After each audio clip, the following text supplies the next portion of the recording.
오늘 본 말씀 가지고 지극히 높으신 하나님 엘 엘리온이란 제목으로 상세히 말씀 나누기 원합니다. 성도 여러분, 여러분은 하나님께서 지극히 높으신 하나님이심을 믿으십니까? 아멘. 오늘 이제 교회 처음 나오시거나 아니면 믿음을 시작하신 지 얼마 안 되신 분들 빼고 나면 모두 다 이 고백을 하시리라 생각합니다. 그리고 이것을 고백하는, 이것을 믿는 자를 그리스도인이라고 하죠. 즉 지극히 높으신 하나님, 그 고백이 바로 오늘 나누는 엘 엘리온이란 하나님의 이름입니다. 여러분, 우리가 이 땅을 살아가면서 예수님을 믿고 신앙생활을 해가면서 조금씩 하나님이 어떤 분인지 알아가는 것, 여러분 이것이 너무나 중요하죠. 이것이 너무나 중요합니다. 그렇다면 우리가 그분을 알기 위하여 그분의 이름을 아는 것, 이것이 너무나 중요하죠. 성경을 보면 하나님의 이름이 여러 가지 등장하죠. 아시는 거 많으시죠? 여호와 이레, 하나님의 이름 중에 준비하시고 예배하시는 하나님. 여호와 라파, 하나님은 치료하시는 하나님. 여호와 니시, 여호와는 나의 기뻐하리라는 뜻인데 승리를 주시는 하나님. 이것들이 다 성경에 나오는 하나님의 이름들입니다. 그 중에 한 가지가 바로 오늘 나오는 지극히 높으신 하나님, 히브리 말로 엘 엘리온입니다. 한번 따라해 보시겠어요? 엘 엘리온, 엘 엘리온, 지극히 높으신 하나님. 따라하세요. 지극히 높으신 하나님. 네, 이게 바로 이 하나님의 이름입니다. 여러분, 지극히 높으신 하나님 엘 엘리온, 이게 어떤 의미일까요? 쉽게 말하면 하나님은 이 온 우주를 주관하시고 다스리신다, 주관자가 되신다는 거예요. 지극히 높은 곳에서 우리 모두를 통치하고 바라보시고 다스리시는 하나님, 그분이 바로 엘 엘리온입니다. 우리가 살고 있는 이 미국을 다스리시고 오하이오, 이 클리브랜드를 다스리시고 시간과 온 우주를 다스리시고 주관하신다는 고백이죠. 뿐만 아니라 우리의 삶, 우리의 가정, 우리의 모든 직장과 생활을 다스리고 주관하신다는 것입니다. 즉 그래서 엘 엘리온의 하나님을 고백하는 것은요, 우리 삶의 주관자가 바로 하나님이십니다 라고 고백하는 거예요. 우리는 계속 창세기 말씀으로 은혜를 나누고 있죠. 지난주에 조카 롯이 이 아브람을 떠나는 장면을 함께 우리는 나눴습니다. 그 조카 롯은요, 물이 넉넉하고 풍요로워 보이는 그 소돔을 향하여 자기의 이익과 자기 눈에 보기에 좋은 것을 향하여 아브람을 떠나가는 것을 보게 되죠. 그러니까 우리 눈에 보이지 않는 하나님의 약속 가치보다 당장 눈앞에 보이는 이익과 어떤 것에 움직이면 안 된다라고 제가 말씀을 나눴습니다. 그 이유가 바로 오늘 본문에 등장해요. 왜냐하면 그렇게 갔던 롯이 어떻게 됐냐, 나름의 계획과 목표를 가지고 그 소돔 땅으로 갔는데 전쟁에 휘말려 포로가 돼버렸어요. 롯이 물이 넉넉하고 풍요로운 땅이라고 생각했던 그 소돔 땅으로 갔을 때는요, 나름의 계획이 있었을 거예요. 그죠? 원대한 포부를 가졌을 겁니다. 그런데 그곳에서 예상하지 못했던, 예측도 하지 못했던 상황에 빠져버리게 돼요. 그 소돔과 주변국들 간의 어떤 전쟁에 휘말려 버립니다. 그리고 상대방께 포로로 잡혀버려요. 즉 자기의 계획과 자기의 소망, 그 모든 것이 끊어져 버렸습니다. 이 소식을 아브라함이 듣게 됩니다. 그리고 아브라함은요, 자기에게 속했던 군사들과 함께, 동맹군들과 함께 이 전쟁에 참여하여 이 조카 롯을 구출해냅니다. 우리 14절부터 16절까지 말씀 볼까요? 시작. 아브라함이 그 조카가 사로잡혔음을 듣고 집에서 길리고 훈련된 자 388명을 거느리고 단까지 쫓아가서 그와 가의 가신들이 나뉘어 밤에 그들을 쳐부수고 다메섹 왼편 호박까지 쫓아가 모든 빼앗겼던 재물과 자기의 조카 롯과 그의 재물과 또 부녀와 친척을 다 찾아왔더라. 아멘, 아멘. 조카 롯이 떠났을 때 아브라함의 마음은요, 분명히 잘 살길 바랬을 거예요. 그 아브라함의 마음은 그랬을 겁니다. 근데 조카의 그런 안타까운 소식을 듣고 어떻게 합니까? 무릅쓰고, 위험을 무릅쓰고 그를 구출해 내요. 사실 여기 보면 여기에 신앙인의 중요한 자세를 볼 수 있어요. 당시 그 상황을 두고 보자면요, 그 아브라함은 굉장히 위험한 일을 한 거예요. 그 당시 정치 상황은요, 도시국가라고 해서 도시마다 나라의 왕이 있었습니다. 그러니까 그 조그만 도시마다 왕이 있으니까 그 왕이 자기 세력을 넓히려고 계속 전쟁을 하고 있는 그런 상황이었어요. 싸움이 빈번한 상황입니다. 이제 그 그돌라오멜이라고 하는 그 상대방의 군사를 아브라함이 공격을 했다. 무슨 말이에요? 그 다음부터 언제든지 그들 쪽에서 공격을 받을 수 있는 거예요. 그런 위험을 무릅쓰고 아브라함은 군사를 일으켜서 그 조카 롯을 구하게 됩니다. 왜 이렇게 하죠? 사실 그럴 필요가 없잖아요. 그 조카 롯이 자기 살자고 자기 삼촌을 떠나가지고 자기 계획을 가지고 떠났어요. 그럼 이제부터 그 사람은 성인이라고요. 자기 인생을 자기가 책임져야 됩니다. 그러면 아브라함에게서는 더 이상 아브라함의 책임이라고 할 수 있는 게 아니에요. 그럼에도 불구하고 아브라함은 조카 롯을 위하여 그렇게 위험을 무릅쓰게 됩니다. 우리가 신앙인으로서 가져야 될 태도와 자세, 행동 대부분은요, 사실 할 필요 없는 것들이 많아요. 꼭 해야 되는 게 아니에요. 우리의 이익과 손익계산을 따지면요, 하지 않아도 될 일들이 신앙인 생활에서는 대부분이에요. 근데 하나님의 마음을 가지면 어떻게 되죠? 하게 돼요. 굳이 용서 안 해도 돼요. 그죠? 용서할 필요 뭐 있습니까? 손해봐도 안 봐도 돼요. 왜 손해봐요? 근데 주님이 원하시는 마음, 주님이 기뻐하시는 생각을 갖게 되면 용서하게 되고요, 손해보게 되는 거예요. 사랑하면서 섬기게 돼요. 여러분, 그게 신앙인의 자세예요. 그러니까 내 앞에 있는 이익만 따져가지고 셈해가지고 내가 얼마 헌금하고 어떻게 하고, 여러분, 그건요 신앙의 자세가 아니에요. 굳이 하지 않아도 되는 것을 할 수 있는 것, 여러분, 그게 진짜 믿음인 거죠. 근데 놀라운 것, 그렇게 굳이 하지 않아도 될 일을 함으로써 하나님의 축복을 받게 된다는 거예요. 오늘 본문에도 그래요. 아브라함은요, 그렇게 굳이 나서지 않아도 되는 전쟁에 나감으로 말미암아 하나님의 놀라운 축복을 받는 모습을 보게 됩니다. 하나님의 제사장이었던 멜기세덱에게 복을 받는데, 우리 19절 말씀 볼까요? 같이 읽겠습니다. 시작. 그가 아브라함에게 축복하여 이르되 천지의 주제이시오 지극히 높으신 하나님이여 아브라함에게 복을 주옵소서. 아멘, 아멘. 이 멜기세덱을 통하여 하나님의 축복을 아브라함이 받게 돼요. 사실 여기 나오는 살렘 왕 멜기세덱이 누구인지에 대하여서는요, 신학자마다 의견이 좀 많이 달라요.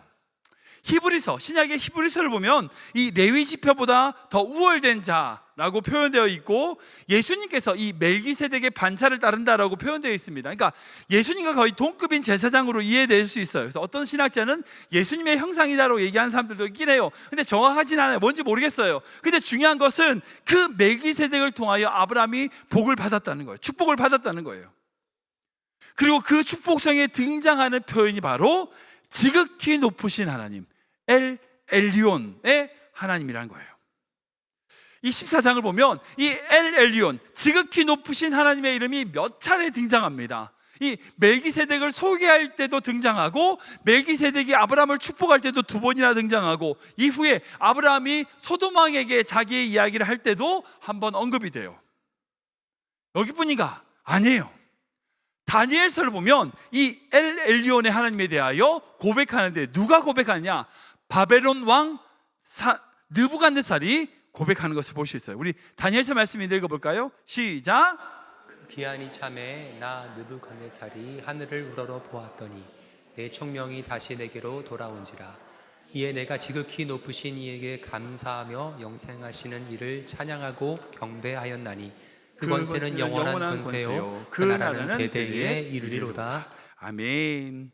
이 말씀은 좀 여러분들 배경 지식이 좀 있으셔야 되는데, 바벨론의 시대에 그 모든 나라를 다스렸던 느부갓네살 왕이 있었습니다. 이 바벨론은요, BC 2000년경에 중동 지역을 전체로 다스렸던 최초의 제국이었어요. 그리고 이 바벨론에 의하여 이스라엘, 예루살렘이 멸망했죠. 그리고 그 제국을 세운 왕이 바로 느부갓네살 왕이었어요. 근데 이 느부갓네살 왕이 그 하나님을 지극히 높으신 분으로, 그 권세는 영원한 권세라고 고백하고 있습니다. 그 이유가 뭐냐면 그가 겪었던 일 때문이에요. 그가 교만하여서 자기가 온 세상을 다스리는 왕이라고 교만했을 때에 하나님이 다니엘을 통하여 치십니다. 그리고 그가 7년 동안 정신병에 걸리는데 마치 자기를 소라고 생각하면서 풀을 뜯어먹는 그런 정신병에 걸려요. 7년이란 기간 동안 그렇게 이성을 잃고 생각을 잃고 그렇게 정신없이 정신병에 걸려서 지내다가 다시 회복된 이후에 그가 고백한 내용이 방금 읽었던 그 말씀이에요. 자기가 이 세상을 다스린다고 생각하는 줄 알았는데 아니라는 거예요. 하나님, 그 이스라엘의 하나님이 온 세상을 다스리는 지극히 높으신 하나님이다라고 느부갓네살 왕이 고백하는 것을 보게 됩니다. 여러분, 이 창세기 말씀과 다니엘서 말씀은 서로 연결돼요. 바로 하나님이 이 세상을 다스리시고 이 세상을 주관하신다는 거예요.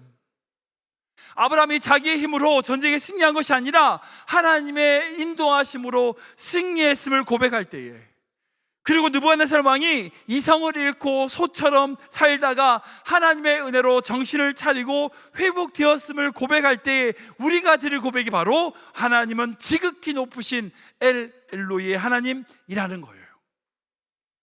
즉 가나안 땅, 그 느부갓네살이 다스리는 바벨론, 그뿐 아니라 온 우주와 온 지구를 다스리는 하나님이며 그 하나님의 섭리와 뜻 안에 우리가 존재한다는 믿음의 고백이 바로 엘로이의 하나님이라는 거예요. 사랑하는 여러분, 반드시 기억하십시오. 하나님은요, 우리의 이 세상 모든 것은요, 하나님의 주관 아래 움직이고 있다는 것입니다. 성경을 보면 창세기부터 요한계시록까지 만물을 하나님의 뜻과 섭리 가운데 역사하시는 그 모든 역사로 가득 차 있어요. 가득 차 있어요. 성도 여러분, 제가 질문 한번 드려볼게요. 한번 대답해 보십시오.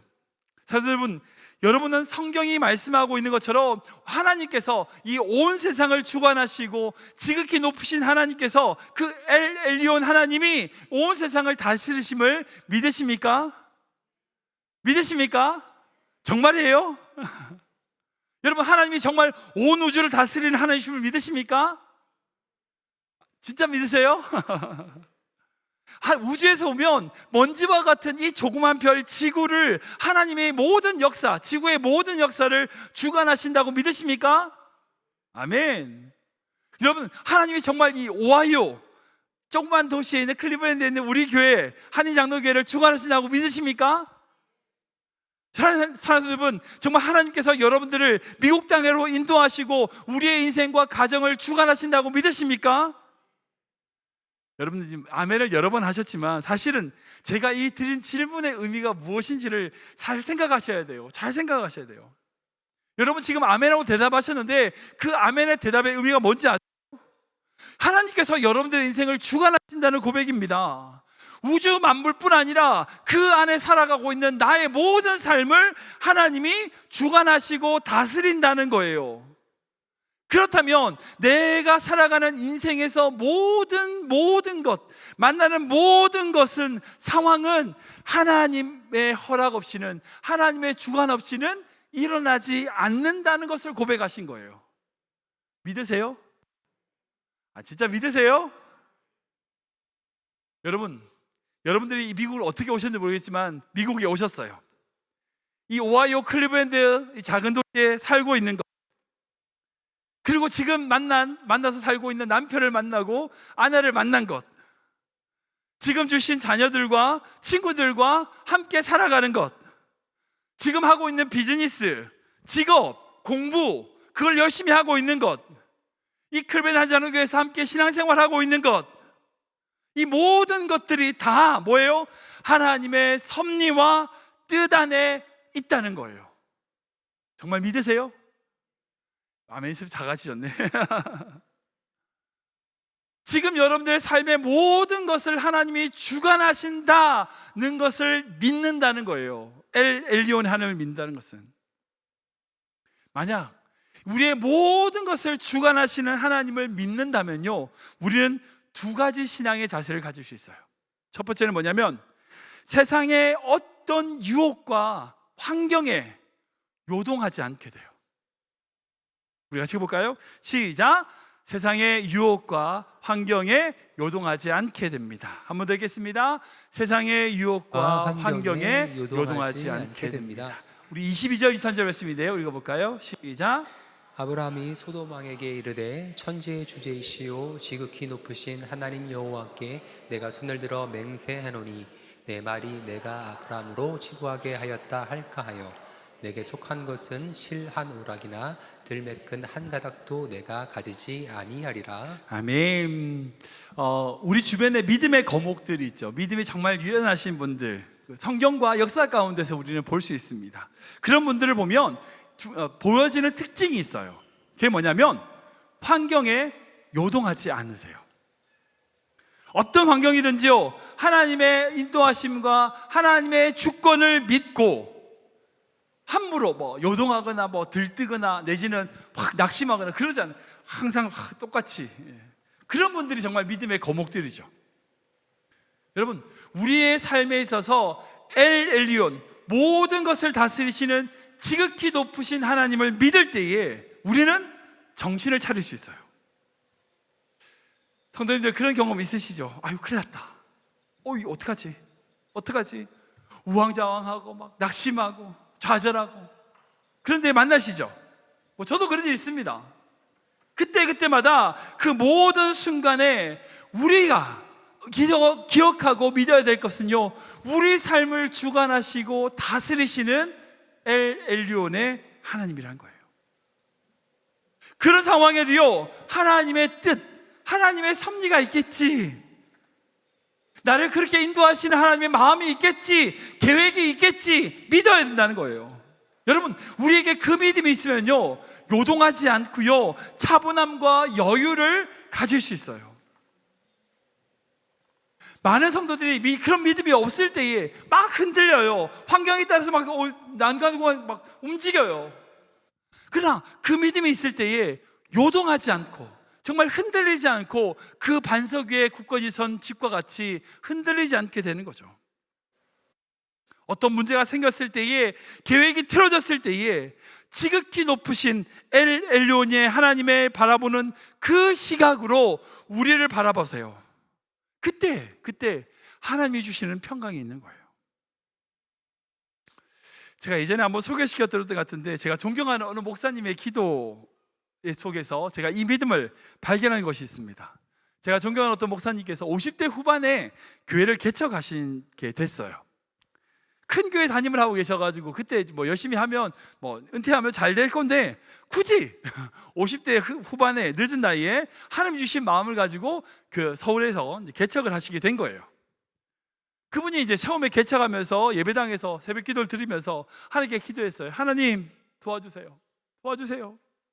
제 힘으로 안 됩니다. 하나님 도와주세요. 이렇게 막 기도했어요. 근데 문득 하나님의 주관하심과 섭리, 뜻을 기도를 통해서 발견하게 됐어요. 뭐냐? 내가 개척한 게 아니라는 거예요. 내 교회가 아니라는 거예요. 하나님이 개척하라고 하셨고 하나님의 마음을 주셔가지고 개척하게 됐으니까 이 교회는 내 교회가 아니고 하나님의 교회라는 거예요. 그로부터 그분의 기도가 바뀌었어요. 하나님, 제가 도와드릴게요. 제 교회 아니잖아요. 하나님 교회잖아요. 제가 최선을 다해서 하나님의 교회를 도와드릴게요. 기도가 바뀌었어요. 그게 어떻게 됐을까요? 아름답게 개척됐죠. 지금도 아름다운 교회를 성장하고 있고, 그분은 지금 은퇴하신 이후에도 여러 교회로 분립 개척하여서 지금도 아름다운 교회로 세워지고 있습니다. 저도 그 존경하는 목사님의 기도에 따라서 저 나름대로 어쨌든 목회적인 믿음의 배짱이 있어요. 솔직히 목회하다가 답답하고 뭔가 빨리 안 되고 제 성격이 좀 급하잖아요. 아시죠? 그럴 때 제가 조바심이 날 때에 한 번씩 제가 툭툭 던지는, 내뱉는 말이 있습니다. 그게 뭔지 아세요? 몰라, 내 거 아닌데 뭐 하나님 건데 뭐. 제가 이렇게 한 번씩 툭툭 던져요.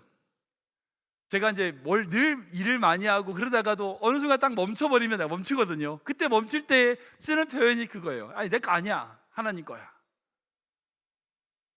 방금 읽었던 그 본문에 소돔 왕이 아브라함에게 이야기합니다. 뭐라고 얘기하냐면 그 전쟁에서 승리한 아브라함에게 자기의 모든 재산을 다 주겠다. 구해준 사람만 구해줘서 고맙잖아요. 그러니까 사람은 데려가지만 모든 물건들은 다 너한테 줄게. 너 다 가져. 그때 아브라함이 뭐라고 대답했냐? 방금 읽은 말씀처럼 뭐라고 되냐면 너가 나를 부자로 만들었다고 하는 이야기를 듣기 싫다는 거예요. 그거 안 듣는다는 거예요. 너 때문에 내가 부자 됐단 말을 안 들을 거니까 네 거는 하나도 안 가져갈 거야 라고 선언합니다. 여러분, 어떻게 이런 선언이 가능할까요? 솔직히 계산을 따져보세요. 그 소돔왕 같은 경우는요, 사람만 찾아도 얼마나 감사해요. 어차피 다 뺏겼는데 사람만 찾아도 감사한 거죠. 그러니까 사람만 찾고 나머지 물질은 다 아브라함을 줘도 전혀 아깝지가 않아요. 아브라함도 받아도 전혀 손해될 거 없어요. 자기가 위험을 걸고 리스크를 가지고 그렇게 전쟁에 나간 거니까 그 모든 재산을 가진다고 해도 누구 하나 잘못됐다 말할 거 없어요. 그런데 아브라함은 그렇게 안 해요. 왜? 나를 부자로 만들 사람은 그 소돔 왕이 아니라 누구라고요? 하나님이라고요. 그분만이 나를 부자로 만들 수 있다는 거예요. 이 선언은요, 이 모든 세상을 다스리시는 지극히 높으신 엘 엘리온의 하나님을 믿기 때문에 가능한 거예요. 지금 내 앞에 있는 당장 이익을 따라서 왔다 갔다 하는 게 아니라 하나님의 주권, 하나님의 다스림, 하나님의 섭리를 믿는 거예요. 그러면요, 조급해하지 않아요. 요동하지 않게 돼요. 성도 여러분, 혹시 조급하십니까? 이쪽을 봐도 큰일 나고 저쪽을 봐도 큰일 나고 잠도 이루지 못하고 스스로 막 닥달하시는 그런 마음을 가지신 성도이 계십니까? 정말 엘 엘리온의 하나님을 바라보시길 주님의 이름으로 축복하고 권면합니다. 하나님의 능력과 섭리를 바라보세요. 여러분, 하나님은 그분의 약속을 단 한 번도 변하지 않으세요. 완성시키십니다. 지금 만나는 일 때문에 걱정되십니까? 가정의 일로 속이 타시나요? 그 사람 때문에 안타까우세요? 사랑하는 자녀들 때문에 빨리 응답 안 돼가지고 매일매일 신음하십니까? 그런데 사랑하는 여러분, 한 발짝만 뒤로 물러나가서 한번 보세요.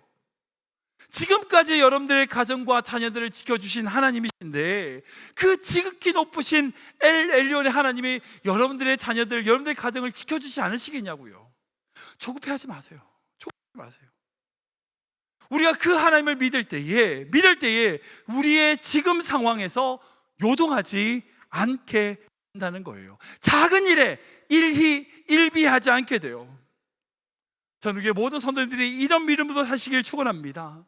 작은 문제 앞에 요동하고 막 안달복달하고 그런 믿음이 아니라 지극히 높으신 하나님, 엘 엘리온의 하나님을 믿음으로 말미암아 한 발자국 물러가 하나님의 일하심을 기다리고 잠잠히 하나님의 손길을 바라보는 귀한 믿음의 성도 되시길 주님의 이름으로 축원합니다. 우리가 또한 지극히 높으신 엘 엘리온의 하나님을 고백하면요, 모든 상황에서 감사하게 돼요. 같이 읽어볼까요? 시작. 모든 상황에서 감사하게 됩니다. 한 번 더 읽겠습니다. 모든 상황에서 감사하게 됩니다. 우리 20절 말씀 볼까요? 시작. 너희 대적을 내 손에 붙이신 지극히 높으신 하나님을 찬송할지로다 하매 아브라함이 그 얻은 것의 10분의 1을 멜기세덱에게 주었더라. 아멘. 우리는 엘 엘리온의 하나님, 지극히 높으신 하나님을 믿음으로 고백합니다. 그 고백은요, 우리로 하여금 어떤 환경에서도 어떤 상황에서도요, 감사를 찾을 수 있는 힘을 줍니다. 왜요? 우리의 모든 환경과 상황이 하나님의 주권 아래 있다는 걸 믿기 때문이죠. 지금 내가 보니까 이상해. 내가 보니까 잘못 가는 것 같아. 내가 보니까 어려움이야. 근데 아니라는 거예요. 하나님의 주권 아래에선 모든 것이 합력하여 선을 이룬다는 것을 믿는다면 지금 내가 보기에 불평하고 짜증내고 힘든 것 같지만 그게 아니라 그것이 우리가 감사해야 될 것이라는 거예요. 우리가 지금 미국에 살아가는 것도 클리블랜드에서 지내는 것도요, 내가 그 직업을 가지고 그 학교를 다니는 것도요. 우리 클리브랜드에서 신앙생활, 우리 한장로교에서 함께 신앙생활하는 것도요. 지금 그 남편과 그 아내를 만난 것도요. 감사하시죠? 여러분들 그 가정과 자녀를 주신 것도요. 여러분 하나님의 주권 아래에 있다 믿는다면요, 감사할 것밖에 없어요. 감사할 것밖에 없어요. 잠깐 생각해 보시라고요. 우리가 만나는 모든 환경과 상황을 하나님의 주관 아래에 있다면 지금 내가 살아가는 모든 삶은요, 하나님의 선물이에요. 우리가 그것을 믿을 때에 감사할 수 있는 거예요. 아브라함이 그렇게 뺏은 그 물품 중에 그 소돔왕의 물품이었죠. 그 돌려줘야 될 그 물품들 말고 그 그돌라오메에 속한 물품을 뺏은 것 중에 10분의 1을 멜기세덱에게 드립니다. 여기서 예물 10분의 11조를 드렸다는 것은요, 단순한 헌금을 드렸다는 개념이 아니에요. 여기는요, 감사의 예물을 드렸다는 표현인 거죠. 즉 하나님의 인도하심을, 그 하나님의 은혜를 아브라함이 감사했다는 겁니다. 이제 어떻게 돼요? 가나안 족속들에게 공격을 받을 수 있는 상황이에요. 이제 위험에 처했습니다. 그럼에도 불구하고 아브라함은 감사했어요. 여러분들, 모세가 이스라엘 백성들을 애굽에서 일구고 나왔을 때에 하나님께서 그 이스라엘 백성들을 어디로 인도했는지 아시죠? 바로 홍해 앞입니다. 생각해 보세요. 그 당시에 400년 동안 노예 생활했던 이스라엘 백성들이 무슨 지도가 있어요? 여행을 해봤어요? 길도 몰라요. 그냥 하나님이 가라고 해서 쭉 갔어. 와보니 앞에 바다야. 막혔어요. 그리고 뒤에 어떻게 와요? 애국 군대가 전차 부대를 끌고 쫓아옵니다.